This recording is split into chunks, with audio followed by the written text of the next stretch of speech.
प्राचीन भारतीय दर्शन के इस विश्लेषण में आपका स्वागत है। आज हम मीमांसा दर्शन की एक ऐसी रोमांचक वैचारिक यात्रा पर निकलने वाले हैं जो सच में किसी रहस्यमयी जासूसी कहानी से कम नहीं है। जरा सोचिए एक ऐसे युग के बारे में जहां एक एक शब्द और उसके व्याकरण को लेकर सदियों तक गर्मागर्म बहसें हुआ करती थीं। आज का हमारा पूरा ध्यान महर्षि जैमिनी के मीमांसा सूत्र के एक बहुत ही महत्वपूर्ण हिस्से पर केंद्रित है।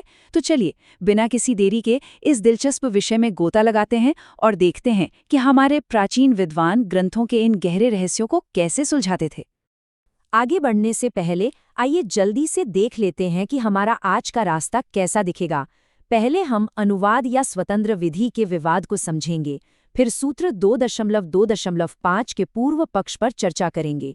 उसके बाद रूप की खोज की जाएगी और देखेंगे कि श्रुति संयोग से गुण विधान कैसे काम करता है, और अंत में मीमांसा के सूक्ष्म दृष्टिकोण को समझेंगे। तो शुरुआत करते हैं हमारे पहले भाग से, अनुवाद या स्वतंत्र विधि। देखिए, वैदिक ग्रंथों में पौर्णमासी जैसे शब्दों की असल प्रकृति क्या है, ये एक बहुत ही बुनियादी लेकिन बहुत बड़ा सवाल है जो पूरे मीमांसा शास्त्र में गूंजता रहता है। बाईं ओर हमारा स्थापित सिद्धांत है जो ये मानता है कि पौर्णमासी महज एक सामूहिक नाम है, मतलब पहले से मौजूद कर्मों का बस एक अनुवाद या पुनर्कथन। लेकिन दाहिनी ओर देखिए, पूर्व पक्ष का दावा बिल्कुल अलग है। उनका कहना है कि ये एक विधि है, यानी पूरी तरह से एक नया और स्वतंत्र आदेश। सारा का सारा विवाद इसी एक बात पर टिका है कि क्या एक अकेला शब्द सिर्फ मौजूदा अनुष्ठानों की समरी दे रहा है या फिर किसी बिल्कुल नए कर्म का आदेश दे रहा है। और ठीक यहीं पर हमारा मुख्य स्रोत सामने आता है। सूत्र 2.2.5 गुणस्तु श्रुति संयोगात। इस पूरी भाषाई और दार्शनिक जांच पड़ताल में ये सूत्र एक बहुत बड़े सुराख की तरह काम करता है। हमारा आगे का पूरा विश्लेषण इसी सूत्र की व्याख्या और इसके पीछे छिपे गहरे लॉजिक पर टिका हुआ है। अब आगे बढ़ने से पहले पूर्व पक्ष शब्द को समझना बहुत जरूरी है। आसान शब्दों में कहें तो पूर्व पक्ष किसी भी दार्शनिक बहस का वो हिस्सा है जहां विरोधी अपने तर्क सामने रखता है। पर ध्यान रहे, ये कोई मामूली विरोध नहीं है। ये स्थापित विचार यानी सिद्धांत की मजबूती को परखने का एक बेहद कठोर और जबरदस्त तरीका है, एक तरह का स्ट्रेस टेस्ट। बिना पूर्व पक्ष के तीखे सवालों के सिद्धांत कभी भी अपनी पूरी तार्किक क्षमता तक पहुंच ही नहीं सकता। चलिए अब आते हैं दूसरे खंड पर, सूत्र 2.2.5 का पूर्व पक्ष यानी विरोधी का दृष्टिकोण। अगर हम शाबर भाष्य में बताए गए पूर्व पक्ष के तर्कों का गहराई से विश्लेषण करें तो एक बहुत ही बोल्ड क्लेम सामने आता है। उनका कहना है कि पौर्णमासी और अमावस्या शब्दों को सिर्फ एक ग्रुप या समूह का नाम मान लेना पूरी तरह गलत है। पूर्व पक्ष का तर्क है कि ऐसा करने से हम इन शब्दों की व्याकरणिक प्रकृति यानी उनके एकवचन होने और उनके स्वतंत्र आदेश देने की ताकत को एकदम नजरअंदाज कर देते हैं। उनके हिसाब से ये दोनों शब्द दो बिल्कुल अलग और स्वतंत्र कर्मों का विधान करते हैं। लेकिन यहीं पर भाष्य प्रकाश एक बहुत बड़ी रुकावट खड़ी कर देता है। सवाल ये है कि अगर इस वाक्य में कोई द्रव्य यानी आहुति की सामग्री ही नहीं है और किसी देवता का जिक्र ही नहीं है, तो भला यह एक विधि कैसे हो सकता है?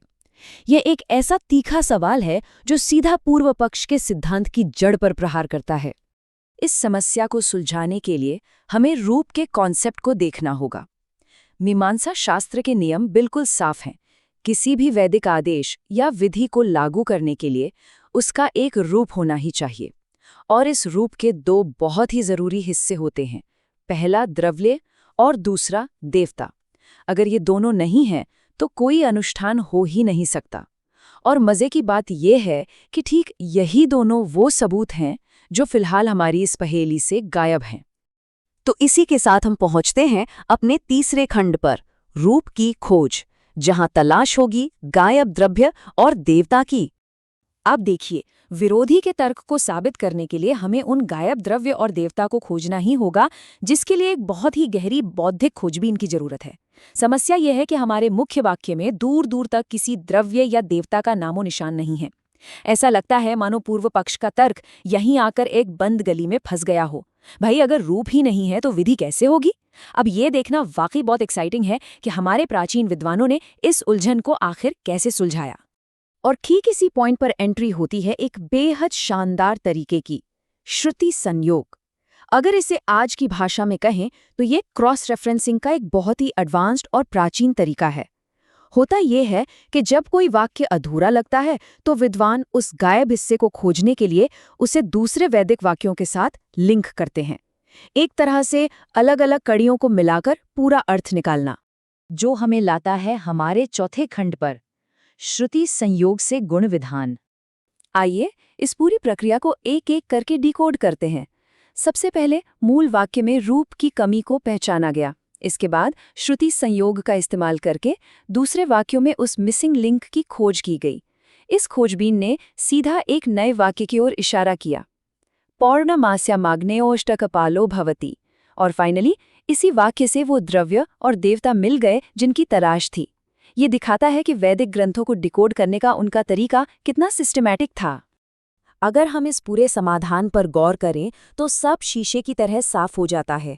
मूल वाक्य में जो देवता मिसिंग था वो दूसरे वाक्य से अग्नि के रूप में मिल गया, और जो द्रव्य गायब था वो अष्टाकपाल पुरोडाश के रूप में सामने आ गया।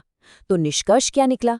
सबसे अहम बात यह है कि अग्नि और पुरोडाश को खोजकर पूर्व पक्ष ने यह साबित कर दिया कि यहाँ एक गुण विधि यानी गुणों का विधान स्थापित होता है। अब पूर्व पक्ष का तर्क एकदम सॉलिड और लॉजिकल दिखाई देता है। चलिए अब हम अपने आखिरी खंड की ओर बढ़ते हैं, मीमांसा की सूक्ष्म दृष्टि। तंत्र, वार्तिक और न्याय सुधा जैसी बहुत ही गहरी टीकाओं में इस पूरी डिबेट का गजब का सूक्ष्म विश्लेषण किया गया है। जरा सोचिए, महज 2 शब्दों के व्याकरण ने सदियों के लिए विद्वानों के बीच इतनी जबरदस्त बहस छेड़ दी। ये बहस सिर्फ एक वचन या बहुवचन होने के बारे में नहीं थी। इसके पीछे का मकसद ये सुनिश्चित करना था कि वैदिक ग्रंथों में कोई भी शब्द फालतू ना हो या महज रेपिटेशन, जिसे नित्यानुवाद कहते हैं, ना हो। और तो और प्रयास जैसे छोटे अनुष्ठानों को इस पूरे तार्किक ढांचे में कैसे फिट किया जाए, इस पर भी बहुत गहरा मंथन हुआ। दिलचस्प बात तो ये है कि ये पूरी बहस आज के मॉडर्न वर्ल्ड में भी उतनी ही प्रासंगिक है। भले ये सब प्राचीन अनुष्ठानों के बारे में था, लेकिन जिस तरह से शब्दों के अर्थ और उनके आपस के कनेक्शन का एकदम सॉलिड तरीके से विश्लेषण किया गया, उसने असल में आधुनिक कानून और भाषा विज्ञान की व्याख्या के लिए एक बहुत ही मजबूत नींव रखी है। ग्रंथों की इस तरह की बाल की खाल निकालना आज के वकीलों और भाषा वैज्ञानिकों के लिए भी एक मास्टर क्लास से कम नहीं है। इस विश्लेषण के अंत में एक ऐसा सवाल उठता है जो हमें गहराई से सोचने पर मजबूर कर देता है। प्राचीन मीमांसा की ये जटिल प्रक्रिया हमें सच में हैरान कर देती है। सोचकर देखिए, अगर उस जमाने के विद्वान सिर्फ बिखरे हुए वाक्यों के बीच के अदृश्य धागों को पकड़कर इतना सटीक अर्थ निकाल सकते थे, तो आज के इस अथाह सूचनाओं वाले युग में हम कितनी ही अहम कड़ियों को अनदेखा कर रहे होंगे। ये हमें न सिर्फ प्राचीन ज्ञान की सराहना करना सिखाता है, बल्कि हमारे खुद के सोचने और चीजों को समझने के तरीके को भी चुनौती देता है। इस विश्लेषणात्मक प्रस्तुति का हिस्सा बनने के लिए आपका बहुत बहुत धन्यवाद।